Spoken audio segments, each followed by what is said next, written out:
Abonnez-vous et cliquez aussi sur la petite cloche de notification pour ne rien rater de nos prochaines vidéos. N'oubliez pas de partager aussi la vidéo et de la liker.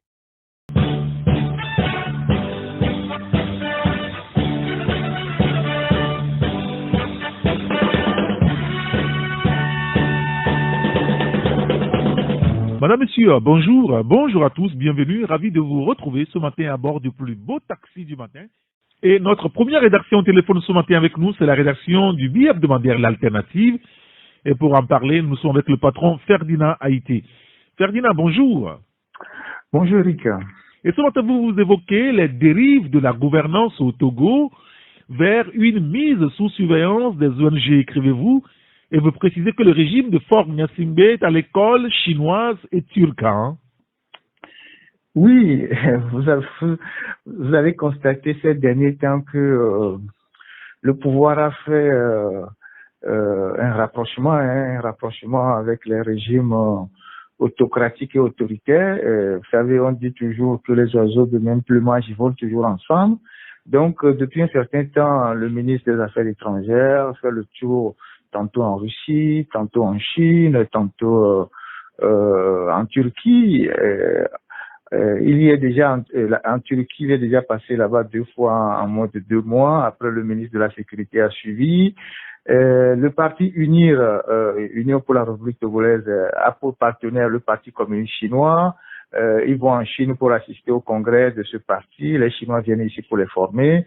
Bien évidemment, tout ça, c'est pour renforcer la dictature. Donc, on constate de plus en plus que les méthodes de ces pays autoritaires sont exportées et appliquées chez nous ici. Vous savez qu'en Chine, au pays de Xi Jinping, il n'y a pas de société civile, il n'y a pas d'opposition, il n'y a pas de médias totalement indépendants. Nous sommes dans le système communiste, même si aujourd'hui ils sont plus capitalistes que communistes, donc tout le monde est au pas. Et en Turquie, Erdogan, en 10 ans ou presque plus de 10 ans de pouvoir, a ramené la Turquie, le reliquat de l'Empire ottoman, à des périodes assez sombres. Vous savez, tous les dictateurs s'offrent de grands destins à la tête de leur pays. Ils fouettent leur ego, ils font croire qu'ils sont porteurs de grandes ambitions, mais en réalité, ils détruisent les libertés et tout. La Russie, Poutine, que les Africains, certains Africains aiment très bien, n'est pas non plus vraiment un modèle en termes de liberté. Et aujourd'hui, on constate que le Togo est sur le chemin de ces pays-là. Alors, il se passe quoi? Il se passe que depuis un certain temps dans notre pays, après avoir déstructuré les partis politiques de l'opposition, la loi 1901, la loi 1901, c'est celle qui permet le libre association, la constitution des associations, le pouvoir en train de démanteler la loi 1901. On a voté le dernier code du travail où on a mis les syndicats, on a réduit la marge de manœuvre des syndicats. Aujourd'hui, quand on crée le code du travail, il est plus compliqué de créer aujourd'hui un syndicat. Et puis, on est passé à un autre palier maintenant, on veut mettre les ONG sous surveillance. Vous savez que une organisation non gouvernementale par nature, elle n'est pas sous les bottes d'un régime. C'est pour ça qu'on l'appelle organisation non gouvernementale, même si elle obtient un agrément de la part du pouvoir. Un régime ne peut pas demander à une organisation non gouvernementale d'inscrire ses actions dans le plan du gouvernement, de faire des rapports, d'être au bord du régime. Donc, on assiste à une mise sous surveillance, à une caporalisation de tout le pays, et ça va être compliqué dans les jours à venir, parce que en fait, il y a des non-dits dans ces affaires-là. On ne veut pas dire la raison fondamentale pour laquelle on a décidé d'un seul coup de tête de mettre les ONG sous surveillance, de suspendre les agréments, alors que la constitution togolaise, qui est le socle même de ce pays, autorise la constitution, la libre constitution des associations. À moins qu'on décide de suspendre la constitution, parce que c'est de ça qu'il s'agit. Lorsque nous rentrons dans l'argumentation, dans le raisonnement, tout doit partir de ce que la Constitution autorise et ce que la Constitution n'autorise pas. Si, par nature, il y a une organisation, une ONG ou une association qui représente une menace pour l'État, l'État a les moyens de retirer le récépissé ou l'agrément à cette association-là. Ça arrive dans tous les pays, ça arrive chez nous ici régulièrement. Alors pourquoi mettre toutes les ONG sous surveillance, suspendre les agréments? C'est parce que évidemment, on veut contrôler tout le pays, on veut consolider un pouvoir, on ne veut pas de contre-pouvoir, on ne veut pas que des gens puissent mobiliser de l'argent et rentrer dans le pays et faire quoi que ce soit. Alors, qu'est-ce qui va se passer dans les jours qui viennent? Il va se passer que, à l'intérieur du pays, si nous, ONG amène un projet et que, bon, un préfet ou un ministre estime que ce projet-là ne lui est pas profitable, ils vont dire, bon, venez faire ce projet ici. Et si l'ONG dit non, nous, par rapport à nos études, voilà là où nous devons implémenter le projet, ils vont dire non. Parce que ça s'est déjà passé dans une préfecture que je ne vais pas nommer. Il y a un ministre qui a, en fonction jusqu'à maintenant, plus un préfet, ont voulu détourner une ONG de ces projets, une ONG internationale. Ça a créé des soucis. L'ONG a dû recourir à ses patrons à l'extérieur qui ont dû intervenir pour que le projet aille à son terme. Donc, on va dans une situation difficile. Et cela prouve quand même qu'on est en train de caporaliser tout le pays, on est en train de contrôler toutes les voix discordantes pour que on puisse asseoir un pouvoir à vie. Et c'est vraiment inquiétant. C'est inquiétant d'autant plus que les responsables même des associations ne disent rien. On a appris que dans le cadre sur le cadre de la loi 1901, on a corrompu certaines associations pour se taire. On a convaincu d'autres associations que l'État va les accompagner. Et donc, ce sont ces gens-là qui vont aux réunions et qui supportent même la décision de l'État au lieu de la dénoncer parce que, voilà, une société civile, c'est un contre-pouvoir. La société civile ne se met pas sous les bords du pouvoir. Une ONG, voilà pourquoi on l'appelle ONG, c'est une organisation non gouvernementale. Elle n'a pas de bilan ou de compte rendu à faire à un pouvoir. Donc, c'est des choses élémentaires que des gens doivent connaître. Mais bon, au Togo, on fait tout de travers. Et on est bien dans la peau aujourd'hui du système chinois, du système turc et du système russe qu'on est en train d'importer dans notre pays. Voilà. Très bien. Écoutez, on lira l'article à la page 3 avec tous les détails. Donc, foncier, expropriation, Adétikopé, Pomé, Dalavé, en attendant le pire, hein, Ferdinand. Oui, il y a de l'électricité en l'air avec la nouvelle décision prise au Conseil des ministres cette semaine ou la semaine dernière, à savoir l'extension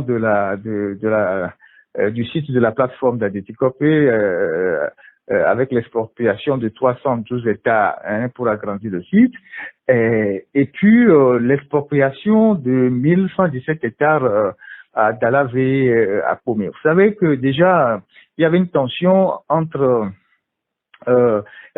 Adétikopé parce que les propriétaires terriens estimaient n'avoir pas été indemnisés comme il faut et l'État avait décidé de les recaser vers Pomé.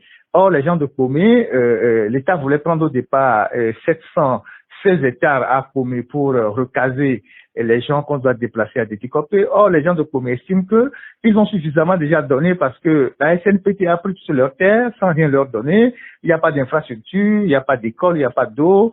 Le village est totalement dans la misère. Alors, eux, ils n'entendent pas céder 700 hectares aux gens d'Adétikopé qu'on voudrait loger là-bas. Alors là, maintenant, ce n'est plus 700 hectares. L'État veut prendre 1117 hectares. Et donc, le problème le problème est sur le tapis. Ce que nous a précisé dans cette analyse, c'est que de tout temps ou depuis longtemps, nous avons un ministère de la planification et de l'aménagement du territoire. Alors, comment se fait-il que dans un pays où il y a un tel ministère, on ne prévoit pas dans 5 ans, 10 ans, 20 ans les projets à venir, de telle sorte qu'on réserve on fasse des réserves, hein, l'État dégage des réserves foncières, des espaces que l'État doit aménager, dégager, les réserves administratives, et voilà le terme que je cherchais, pour implémenter ces projets-là. Et que c'est lorsque on laisse les gens de travers, on laisse tout de travers, et c'est lorsque l'État sent la nécessité de créer demain un projet, qu'on vient dans ce quartier, on dit bon, nous voulons prendre tout ce quartier, on veut le dégager parce qu'on a un projet, demain on arrive, on dit on veut dégager cette partie. Ça fait un désordre, ça veut dire même qu'il n'y a aucune organisation au sommet de l'État. Actuellement, vous voyez toute la banlieue de Lomé, que ce soit vers Zanguira, Ngwepe, Akepe,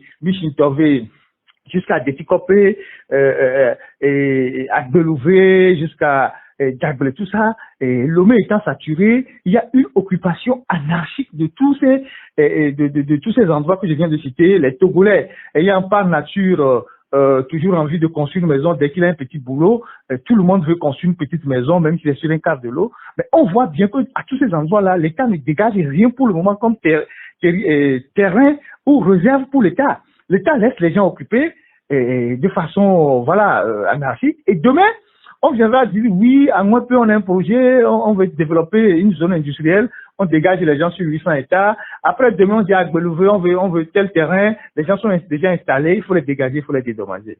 Alors on peut pas gérer un pays comme ça. Un pays, l'aménagement du territoire, c'est qu'il faut prévoir les choses sur 20 ans, 30 ans, 40 ans, 50 ans, voire même plus, et dégager les espaces qui serviront à abriter, par exemple, une nouvelle ville, une nouvelle zone industrielle, un projet de grande envergure, plutôt que de laisser les gens occuper les terrains. Et après, bon, on est là à gérer les tensions. Et c'est très clair que ce soit à Déticopé ou à Komé-Dalavé, il y aura des tensions parce que il faut aller à Dalavé, exproprier 1100 hectares. Les gens ont déjà acheté des terrains là-bas, sans oublier que les collectivités aussi en possèdent. Et ça va être vraiment beaucoup de difficultés et voilà, et tous les corrompus vont rentrer en jeu, les commissions d'indemnisation, les coupeurs de route, et donc ça va être vraiment terrible. Donc c'est pour cela que nous disons mais le pire arrive parce que Adéticop n'est pas encore réglé. Maintenant on va créer une tension à Komé, à Dalavé, ça va être vraiment compliqué. Il faut que l'État arrive vraiment à anticiper pour que de telles choses n'arrivent pas. Très bien. Écoutez, tous ces sujets à lire dans votre journal, le billet hebdomadaire l'alternative dans le Qu'est-ce que ce matin. Merci beaucoup, Ferdinand Haïté.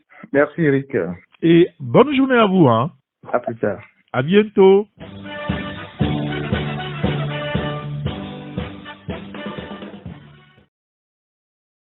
Likez la vidéo si ce n'est pas déjà fait. Laissez aussi votre point de vue en commentaire.